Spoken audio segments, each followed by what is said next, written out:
Salut à tous et bienvenue sur ma chaîne. Aujourd'hui, comme vous l'avez vu dans le titre, on se retrouve pour une nouvelle vidéo et aujourd'hui, nous allons parler de piercing. Donc, c'est parti. Pour vous remettre dans le contexte, au moment où je filme cette vidéo, ça fait une semaine que je me suis refait percer le labret décalé juste ici et que je me suis fait percer pour la première fois le nez. Vous avez été beaucoup à me poser de nombreuses questions étant donné que j'ai fait ça entre guillemets sans vous en parler réellement avant parce que j'avais besoin de réfléchir et de prendre cette décision toute seule parce que ça ne me concerne que moi. Et maintenant j'ai décidé que j'allais répondre aux questions que vous vous posez parce que comme je vous le disais j'en ai reçu énormément et certaines beaucoup moins sympathiques que d'autres. La première question qu'on me pose, c'est on anesthésie ou pas pour faire des piercings? Alors en tout cas pour les miens, pas du tout. Je ne pense pas que ça se fasse réellement, une anesthésie même générale ou locale tout simplement, parce que ça fait un petit peu mal, on reviendra d'ailleurs sur la douleur un petit peu plus tard, mais c'est largement supportable et ça ne dure qu'une demi-seconde. Il faut savoir également qu'une anesthésie même locale est quand même un risque énorme. Avec une anesthésie générale, on prend le risque de ne pas se réveiller, de ne pas supporter l'anesthésie. Et c'est la même chose pour l'anesthésie locale, même si c'est bien moindre, disons. Pour un piercing, franchement, l'anesthésie, ça ne se fait pas et je le conseille pas. La deuxième question. Combien t'a coûté le piercing au nez? Je l'ai payé, il me semble, 45 €. Il y a des perceurs qui, partout en France, font des piercings, il me semble, le mercredi ou certains samedis ou certains jours du mois, tous les piercings à 30 €. J'ai décidé de faire mes piercings en plein milieu des vacances scolaires, des grandes vacances en plus. Et du coup, beaucoup de perceurs étaient en vacances. En plus de ça, c'était juste la semaine après les fêtes de la Madeleine, donc les grosses fêtes de Mont-de-Marsan, pour ceux qui ne voient pas de quoi je parle. C'est des fêtes de village qui sont vraiment conséquentes pour nous et qui ramènent énormément de monde. Et le plus souvent, pendant ces fêtes-là, les commerçants ferment boutique parce que tout simplement impossible de travailler dans ces conditions.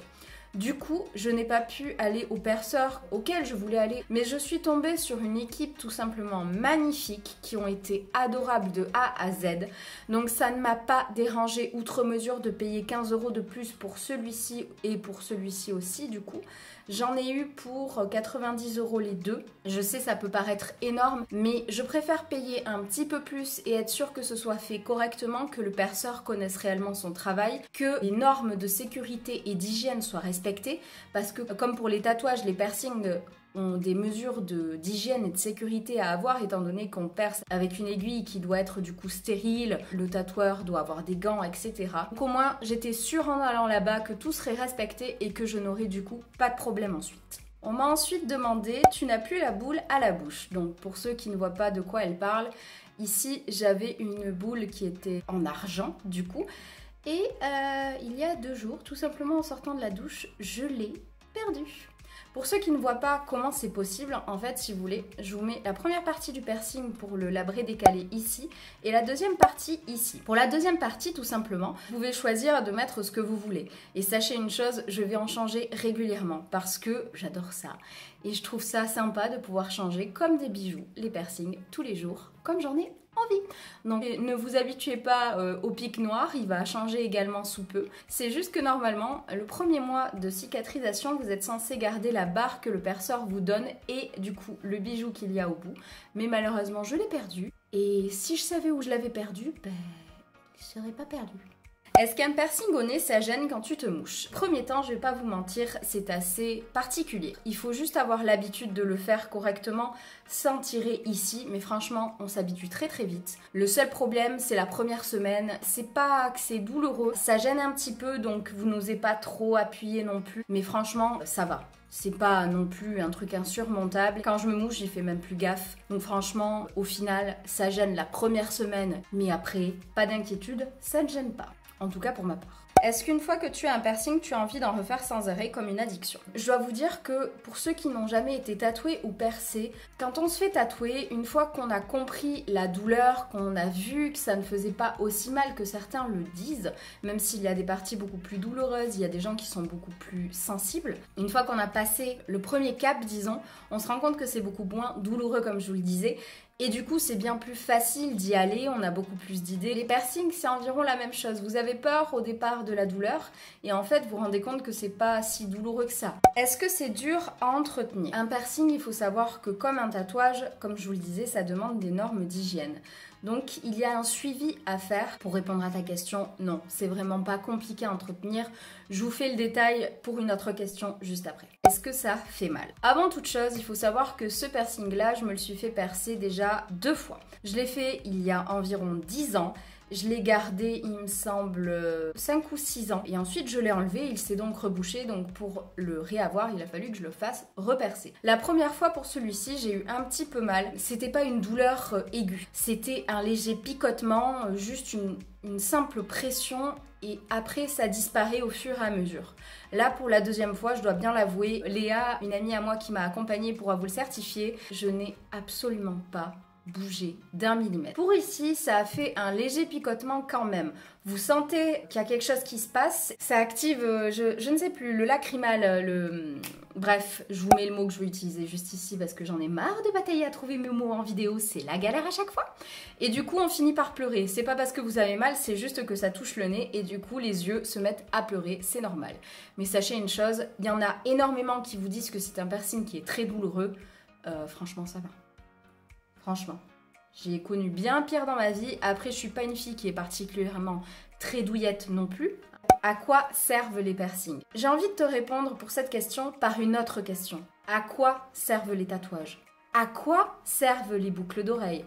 À quoi servent les bagues? J'en avais envie, je trouvais ça beau et du coup, je les ai faits. Comme je vous l'ai toujours dit, chacun fait ce qu'il veut de sa vie, du moment qu'il ne fait de mal à personne. Il me semble que pour ces deux-là, à part à moi-même, je n'ai fait de mal à personne. Je vais essayer de ne pas m'énerver, ok? C'est toujours à la mode. Alors écoute, vu que je m'intéresse que très légèrement à la mode, voire pas du tout, je ne saurais pas te le dire. Mais vu les réactions que certains ont, je pense qu'en effet, ce n'est pas à la mode. 10e et dernière question. Quelles sont les étapes à faire et qu'ils t'ont fait? Sinon, je trouve que ça te va super bien. Déjà, merci beaucoup. Donc, je suis arrivée, j'ai expliqué ce que je voulais, donc le labré décalé et le nez. J'ai bien sûr précisé au perceur que je m'étais déjà fait percer parce que c'est quelque chose qu'il devait savoir et de toute façon, il aurait bien vu que j'avais toujours les marques. Mais c'est important parce qu'il faut savoir également que si vous êtes fait percer il y a 1 mois ou 2, ils ne vont pas vous repercer tout de suite au même endroit parce que ça risque de beaucoup saigner. Nous sommes allés dans la salle. Ici, il ne m'a tout simplement pas fait de point. Il suffisait juste qu'il reperce.